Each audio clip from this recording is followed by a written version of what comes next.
Hello, welcome. This is Mike from GetVoIP.com. Today is November 16th, 2012. This is week 4 of our weekly recap. Just glad if you guys could join us. There wasn't a lot of incredible, overbearing things in the news this week, but there were a few awards and recognitions and some things that might be great in the future. So I'll get into that in a moment. But I'm going to start off with ShoreTel. ShoreTel this week won an award from Frost & Sullivan. Frost & Sullivan had presented to them the 2012 North American Customer Value Enhancement Award in the Hosted IP Telephony and UC Services.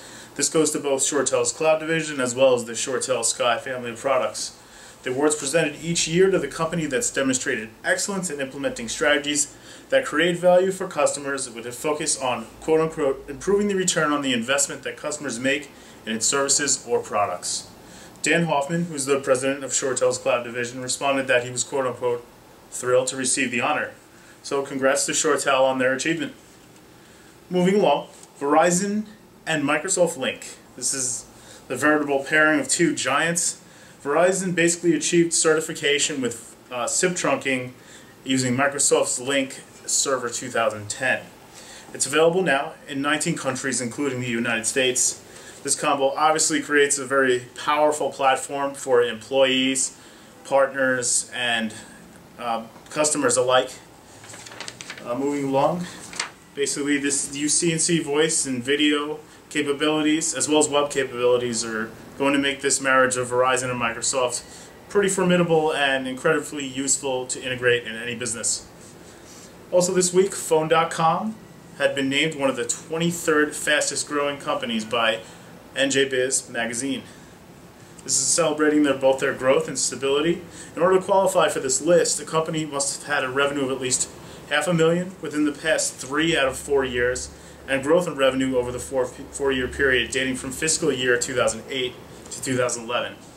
Phone.com has over 1,000 small business customers in New Jersey alone, and that's not even counting the large nationwide customer base that they're growing as well.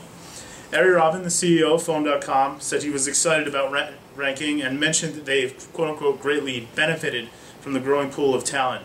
They have a wide range of really intelligent individuals from Princeton to Columbia, and they have local partners working with them too. So great work, Phone.com. Keep it up and keep making headlines. Next, Nextiva. Nextiva has received the Polycom Platinum Award. This isn't an award that Polycom just gives out to anybody. There's very few businesses that have received this esteem, and Nextiva announced this Wednesday their proud receipt of the Platinum Award for Amazing Service. You might be asking, what exactly is Amazing Service? Well, basically, their reward was going beyond merely receiving the distinction. Rather, they're looking to maintain it. Nextiva took less than a year to win this award, and they've pretty much had a great year indeed with the launch of NextOS. And about the time when NextOS came out, that's when they started working with Polycom, and it's just been a great relationship, and Polycom's obviously recognized that as well. Next piece of news, Vonage actually has formed a relationship with the AARP. Interesting, right? Vonage is offering AARP's more than 37 million members a discount on home phone service and international long-distance calling. This is for members of the AARP that are both in the US as well as living internationally. Vonage's CEO called it a quote-unquote significant milestone. It's called the World AARP Member Plan. It's offered at $21.99 per month plus taxes and fees. And Vonage is also offering a 15% savings exclusively for AARP members with unlimited calling to more than 60 countries and a savings of $590 on average when you compare that to other major carriers that's coming from them.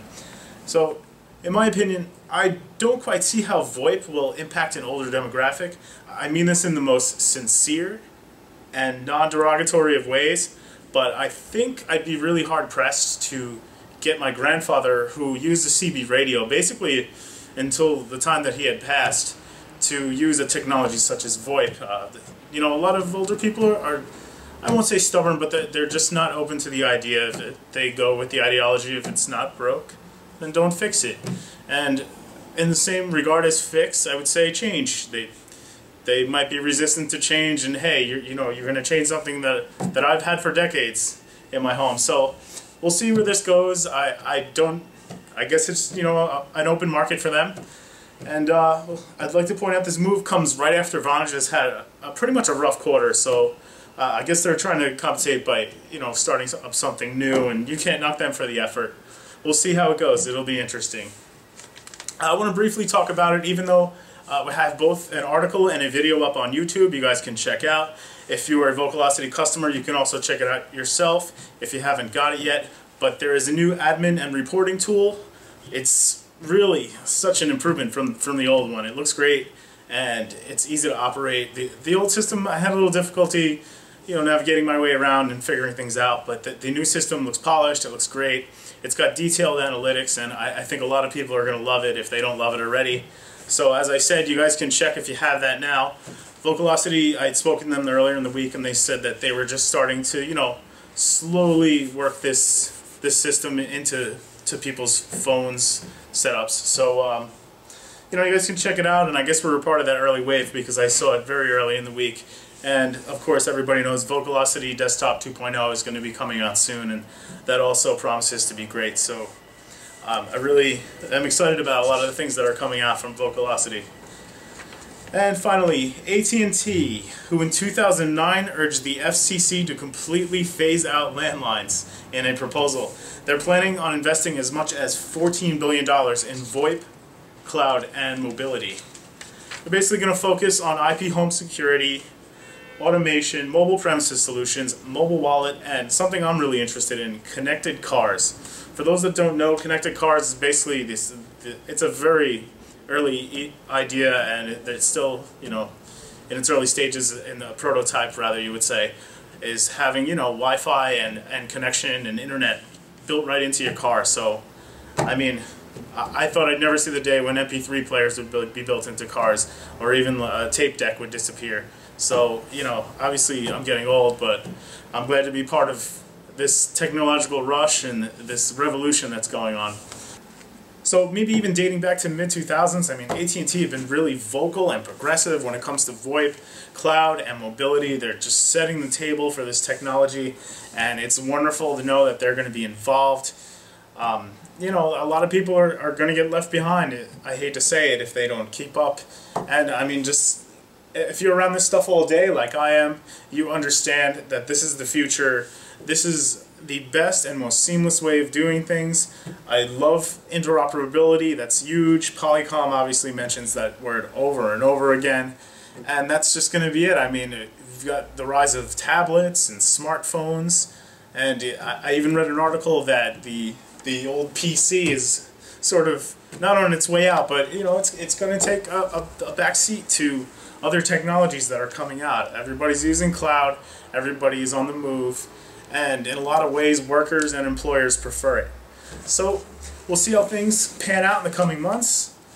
I think that'll just about cover it for today's news. You can go on our website and check out everything I just covered, of course, if you want the complete detailed reports. And again, this has been Mike from GetVoIP.com. I'll see you guys next Friday.